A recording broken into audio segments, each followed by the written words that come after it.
معزز سامعین کرام، آپ سن رہے ہیں تیار اردو چینل پر مستنصر حسین تارڑ کی کتاب ہزاروں ہیں شکوے، سب heading happy new year. Phone کی گھنٹی مسلسل بجتی چلی جا رہی تھی۔ رات کا پتہ نہیں کون سا پہر تھا اور فون کی گھنٹی چپ ہونے میں ہی نہیں آتی تھی۔ میں جان بوجھ کر کان لپیٹے، سردی بہت تھی، رضائی میں دبکا رہا، اس آس میں کہ کوئی رانگ نمبر ہوگا، خود ہی تنگ آ کر خاموش ہو جائے گا۔ لیکن ٹرن ٹرن کی آواز میرے اعصاب پر سوار ہوتی گئی۔ رات کو سوتے وقت گھنٹی کی آواز بند اس لیے نہیں کرتے کہ کیا پتہ کسی عزیز رشتہ دار یا دوست کے ہاں خدا نخواستہ کوئی ایمرجنسی ہو جائے اور ہم صبح تک لا علم سوتے رہیں۔ رات کو یوں بھی فون اٹھانے سے اجتناب کیا جاتا ہے کہ کیا پتہ کوئی چیک کر رہا ہو کہ اہل خانہ موجود ہیں کہ نہیں۔ چنانچہ میں نیند کے خمار میں گم خواہش کرتا رہا کہ یہ بیہودہ آواز بند ہو جائے، پر وہ نہ ہوئی۔ اس خدشے نے سر اٹھایا کہ کوئی بری خبر ہے، کوئی ایمرجنسی ہے، اس لیے فون اٹینڈ کر لینا چاہیے۔ میں اٹھا اور سلیپر گھسیٹتا فون تک پہنچا اور چونگا اٹھا کر انتہائی بیزاری سے ہیلو کیا۔ نیا سال مبارک ہو طارڑ صاحب، ادھر سے میرے دوست درینہ دوست خلیفہ خلفشاری کی آواز آئی۔ کون سا نیا سال؟ میں نے اونگتے ہوئے کہا۔ کمال کرتے ہو یار، بھائی ابھی 12 بجے ہیں اور نیا سال شروع ہوا ہے، تو میں نے سوچا تمہیں مبارکباد دے دوں۔ میرا پارا چڑھ گیا۔ یار تم عجیب ہونک انسان ہو، مجھے سوتے میں اٹھا دیا صرف اس لیے کہ نیا سال شروع ہو گیا ہے۔ اس میں مبارک دینے والی کون سی بات ہے؟ میں کوئی براؤن صاحب ہوں یا کاٹھا انگریز ہوں؟ یہ کوئی طریقہ ہے؟ بلکہ بدتمیزی ہے۔ خلیفہ ہنسنے لگا۔ بھائی تم پینڈو کے پینڈو ہی رہے، ماڈرن نہیں ہو سکے۔ بھائی میرے، اس وقت پورا لاہور جاگ رہا ہے، سال نو کی خوشیاں منا رہا ہے، لبرٹی مارکیٹ میں موسیقی چل رہی ہے اور بھی بہت کچھ چل رہا ہے، اور تم سو رہے ہو۔ معاشرے کو کیا منہ دکھاؤ گے؟ وہی منہ جو اتنے برسوں سے دکھا رہا ہوں۔ اگرچہ میں منہ دکھانے کے قابل تو نہیں، لیکن کیا کروں، میرے پاس فی الحال یہی منہ ہے۔ تم ہو کہاں جہاں ہم کو اپنی خبر نہیں آتی؟ ویسے مجھے تمہاری پسماندہ ذہنیت پر بہت افسوس ہوا ہے۔ تم سال نو کی خوش آمدید کہنے کے لیے تھوڑی دیر جاگ نہیں سکتے؟ اسی لیے تو پاکستان ترقی نہیں کر رہا۔ پاکستان صرف اس لیے ترقی نہیں کر رہا کہ میں سال نو کا جشن نہیں منا رہا، تو اور کیا؟ خلیفہ خلفشاری، میں نے اپنے غصے پر قابو پانے کی ناکام کوشش کی۔ ایک تو تم نے مجھے آدھی رات کے وقت ڈسٹرب کیا ہے، اور اوپر سے الزام لگا رہے ہو کہ پاکستان صرف اس لیے ترقی نہیں کر رہا کہ میں سال نو کا جشن منانے کے لیے جاگ نہیں رہا۔ تم ہوش میں تو ہو؟ میں تو ہوں، لیکن بہت سارے دوسرے نہیں۔ بہرحال میں نے تو اپنے تئیں دوستی کا حق ادا کیا تھا۔ ویسے کوئی حرج نہیں نیا سال منانے میں، پوری دنیا میں منایا جاتا ہے۔ نیو یارک، لندن، ماسکو اور ٹوکیو میں ہزاروں افراد حادثات کا شکار ہو جاتے ہیں، سال نو کو خوش آمدید کہتے کہتے فوت ہو جاتے ہیں، اور ہم ہیں کہ ایک رات جاگ نہیں سکتے۔ اگر قوم نے ترقی کرنی ہے تو ہمیں ترقی پذیر ممالک کی پیروی کرنی چاہیے، صرف سال نو منانے کے سلسلے میں، سائنس، اخلاقیات اور انڈسٹری میں نہیں۔ بھائی کہیں سے آغاز تو کرنا ہے نا۔ قوم نے فیصلہ کر لیا ہے کہ پہلے سال نو کا جشن منایا جائے، پھر باقی سب کچھ بھی ہو جائے گا۔ Happy new year. اس نے ہنس کر فون بند کر دیا۔ کون تھا؟ میری بیگم کی آواز آئی۔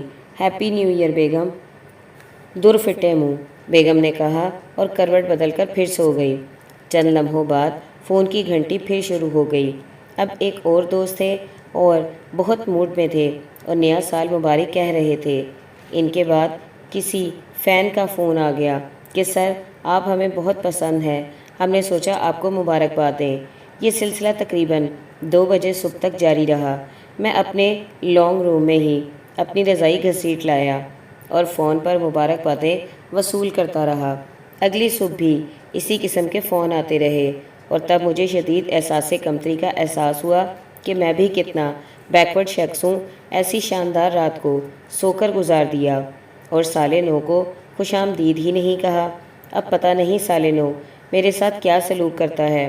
چنانچہ میں نے سوچا کہ زندگی کے مختلف شعبوں سے تعلق رکھنے والے افراد سے پوچھا جائے کہ انہوں نے اپنے آنے والے سال میں اپنی اپنی بہتری کے لیے کیا کیا فیصلے کیے ہیں، کن بری عادات سے توبہ کی ہیں اور کن نیک کاموں کا ارادہ کیا ہے۔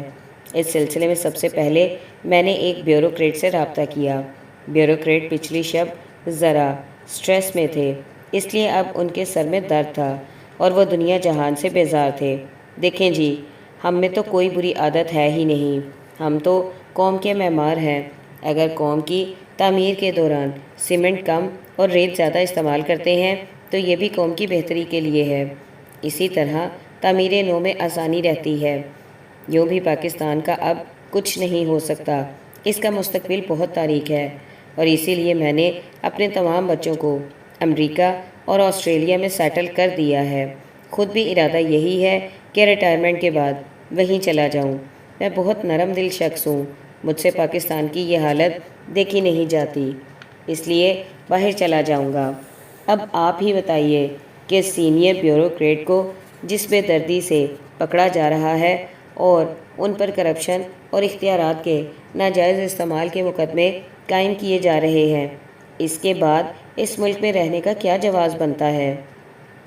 ٹھیک ہے، ہم میں سے کچھ لوگ ایسے ہیں جو دوستوں کی خدمت خاطر کرتے رہتے ہیں، حکومت وقت کی ہاں میں ہاں ملاتے ہیں۔ 2-4 کروڑ کسی نے ادھر سے ادھر بھی کر دیا ہوگا، لیکن ہماری خدمات کو نظر انداز کیا جا رہا ہے۔ اب مجھ ہی کو لے لیجئے، پچھلے 3 ماہ سے کوئی غیر ملکی دورہ نہیں کیا، اسی لیے بچوں سے نہیں مل سکا۔ یہ نیا سال پاکستان کے لیے مبارک ثابت نہیں ہوگا، اور یہ کیسا ملک ہے کہ 1 جنوری کو سال نو کی چھٹی بھی نہیں ہوتی۔ اب میں سونا چاہتا ہوں۔ سینئر بیوروکریٹ کے خراٹوں کی آواز آنے لگی، اور وہ یقیناً بے حد VIP خراٹے تھے۔ ان کے بعد میں نے ایک ادیب سے رجوع کیا اور یہی سوال پوچھے، نیا سال؟ کون سا نیا سال؟ یہ وہی سال ہے جو ازل سے چلا آ رہا ہے، اور ہمارے نصیب اتنے سیاہ ہیں کہ وہ سال ختم ہی نہیں ہوتا۔ مجھ میں بھی کوئی ایسی برائی نہیں جسے نئے سال میں ترک کرنے کا ارادہ کر لوں۔ اگر کوئی برائی ہے تو وہ دراصل معاشرے کی برائی ہے جو مجھ میں عکس ہوتی ہے۔ معاشرہ سدھر جائے گا تو میں بھی سدھر جاؤں گا۔ یوں بھی یہ ملک اور یہ معاشرہ میری قدر نہیں کرتا، جبکہ ناروے، دبئی، انگلستان اور امریکہ وغیرہ میں میری دھوم ہے۔ وہاں کی ادبی انجمنیں مجھے ہر برس مدعو کرتی ہیں، نہ کریں تو میں اپنے آپ کو مدعو کر لیتا ہوں اور وہاں پہنچ جاتا ہوں، اور پھر انہیں اتنی شرمندگی ہوتی ہے کہ مجھے ٹکٹ کا خرچہ بھی دیتے ہیں اور رہائش کا بندوبست بھی کرتے ہیں اور مشاعرے بھی پڑھواتے ہیں۔ حیرت ہے کہ ابھی پاکستانی عوام کو میرے ادبی مقام کا ادراک نہیں ہوا، چنانچہ میں انہیں دن رات اپنے مقام سے آگاہ کرتا رہتا ہوں، اور وہ ہیں کہ آگاہ ہوتے ہی نہیں۔ اس لیے پورے پاکستان کے مستقبل کے بارے میں بہت مایوس ہوں۔ بیوروکریٹ اور ادیب کے بعد میں نے مناسب سمجھا کہ کسی سیاستدان سے بھی نئے سال کے بارے میں دریافت کر لیا جائے۔ چنانچہ ایک بزرگ سیاستدان سے رجوع کیا۔ ان کا بیان مندرجہ ذیل ہے: جناب، یہ قوم اس لائق ہی نہیں کہ ہم جیسے سیاستدان اس کی خدمت کریں، اس لیے ہمیں جب بھی موقع ملتا ہے تو اس کی درگت بناتے ہیں، اور قوم اتنی گئی گزری ہے کہ پھر بھی بار بار ہمیں ہی منتخب کرتی ہے۔ یوں بھی 90% سیاستدانوں کے ووٹ پکے ہوتے ہیں۔ یہ ووٹ ان مزاروں کے ہوتے ہیں جنہیں ہم اس قابل سمجھتے ہیں کہ وہ ہمیں ووٹ دے سکیں۔ نیا سال آیا ہے تو الیکشن ساتھ لایا ہے۔ کئی لوگوں کا خیال ہے کہ بار بار الیکشن کرانے سے جمہوریت مضبوط ہوگی، حالانکہ ہر مرتبہ آنا تو ہم لوگوں نے ہی ہے۔ اگر الیکشن زیادہ ہوں گے تو اخراجات زیادہ ہوں گے، اور یہ اخراجات جو ہم الیکشن لڑنے کے لیے کرتے ہیں، ظاہر ہے بعد میں قوم سے پورے کر لیتے ہیں۔ چنانچہ الیکشنوں کا نقصان قوم کو ہوتا ہے۔ چاہیے تو یہ کہ جو پارٹی بھی جیتے اسے 5 برس تک کھل کھیلنے کی آزادی ہو، لیکن درمیان میں ہی لوگ شور مچا دیتے ہیں کہ جی ملک برباد ہو گیا، قومی خزانہ لوٹا جا رہا ہے،